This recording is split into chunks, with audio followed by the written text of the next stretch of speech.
அஸ்ஸலாமு அலைக்கும். சவுதி வாழ் தமிழ் மன்ற நண்பர்களுக்கு விசிட் விசாவில் மக்கா உள்ள இருப்பதற்கு 14th துல்ஹஜ் வரைக்கும் தடை அப்படிங்கிறது தெரியும்.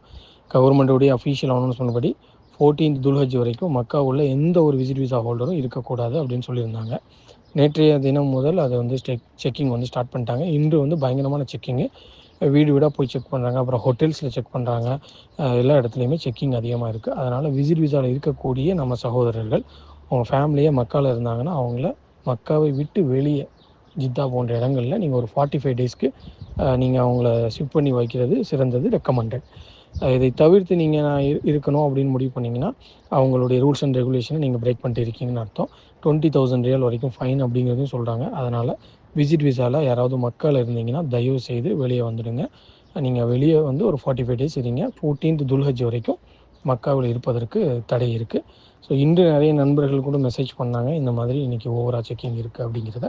ஸோ அதனால் நம்ம சகோதரர்கள் இது ஒரு விழிப்புணர்வு பதிவாக எடுத்துடுச்சு. உங்களுடைய ஃபேமிலியை வந்து நீங்கள் வந்து ஷிஃப்ட் பண்ணி வைக்கிறது சிறந்தது. ஓகேங்களா? அஸ்ஸலாமு அலைக்கும்.